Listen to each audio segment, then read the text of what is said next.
In the second part of Lent, progressively things move towards the figure of the Saviour, and henceforth we will have in these final days of Lent the drama unfolding between Christ and the Pharisees, the Jews in general.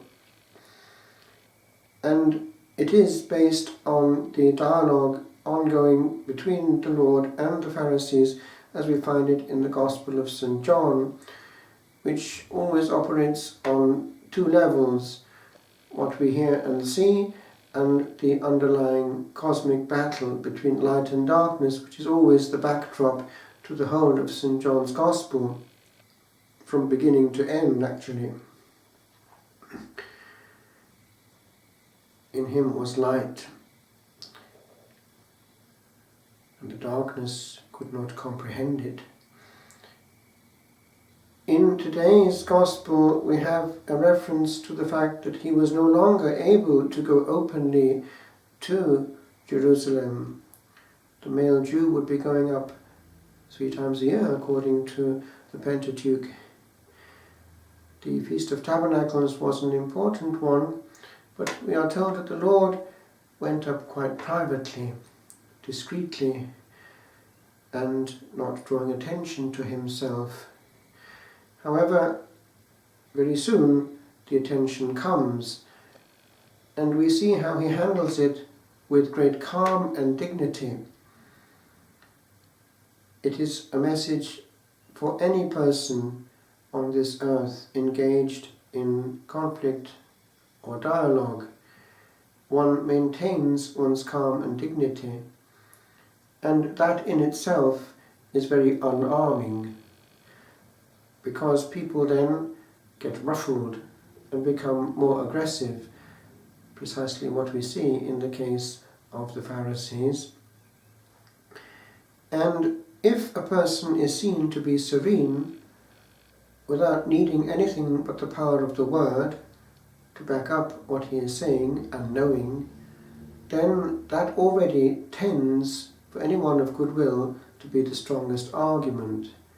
The person already knows all the objections and remains serenely placid and unruffled. But it is also a mode of being which we need to master as we go through life. The way in which the Lord went up privately and discreetly is perhaps the way that we could go through life, quietly and discreetly. And that is a very concrete quietness and discreetness. The willingness not to take on board conversations, the willingness not to get involved all the time with third parties and with company, the willingness to drift towards our centre, which brings me to where I want to land.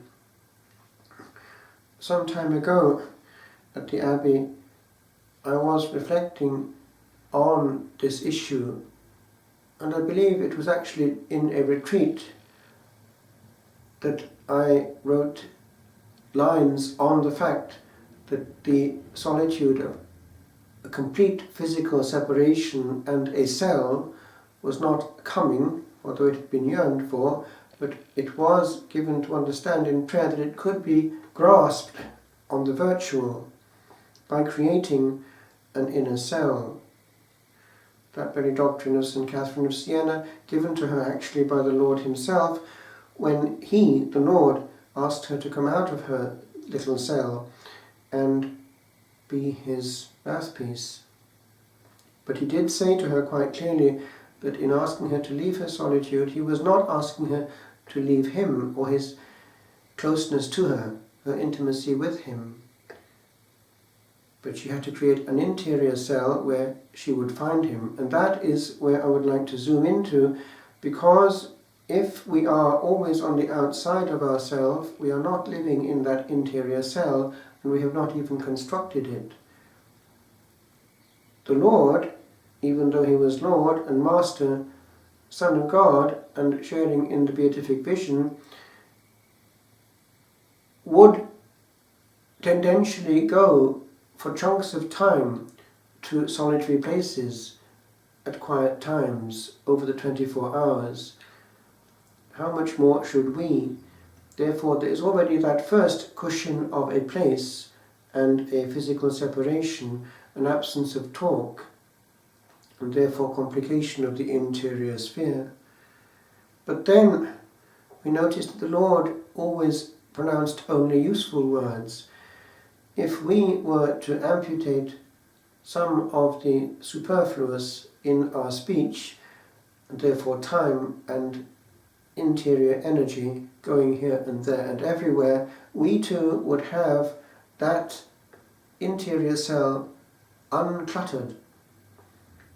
A certain simplicity and therefore virginity where the still small voice can at last be picked up.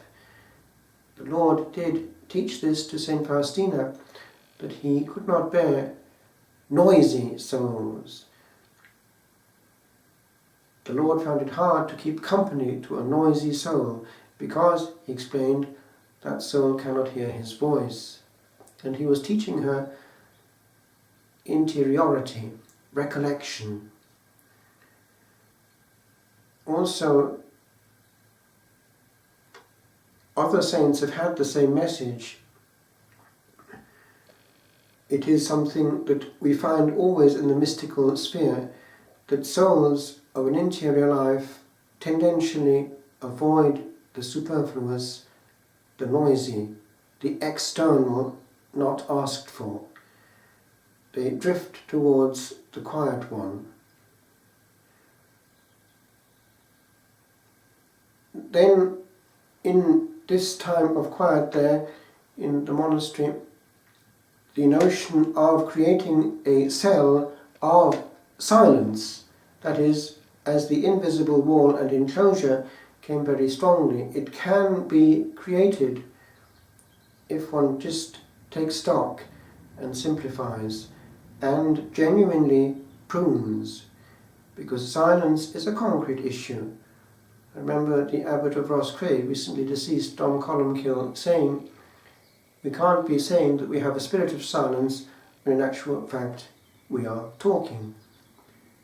Spiritual silence is concrete because it is made also of a silent soul who in practice avoids unnecessary words and unnecessary exteriorization, for words demand energy of the mind, so it's going out. I conclude, this is a secret to be grasped, for many go through life all the time engaged and in output mode, and never enter within.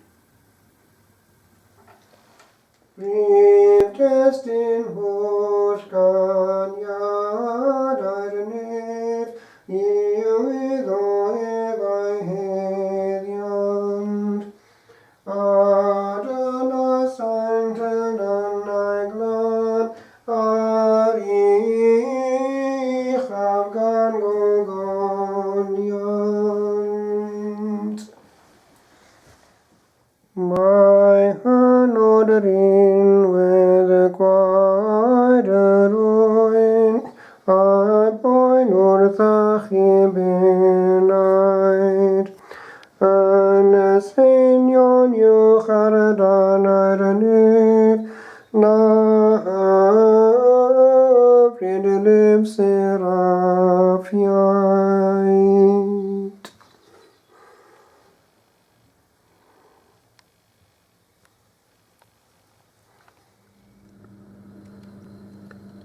still. When we are still, the world goes on its way, unheard. Nay, doubly heard, for it need not at all times have our help, and sometimes may move onward on its course, when we're forgot. When we are still, the world is very wide, and there is room to hide beside the blast that can be heard afar, when we but bide a moment at a time, ere time be past. And when, my God, I wait a while, and let the all yet happen well without my aid, and learn e'en in my listening to be set on hearing well the colour of each shade, then I perceive a meaning sensed and known, for I receive alone when all alone. Alone. I cannot be alone as I would be, for ere it ne'er could be. Yet 'tis not far, the solitude of soul, the whole of me that need not be elsewhere. For some there are that entered this vast land with ne'er a cell or wall to call them home to where we walk unheeded and unknown. And I see well that hiddenness is but the way we talk. For Master, I have heard in this thy breath upon mine inward ear, that very near is this mine ancient dream.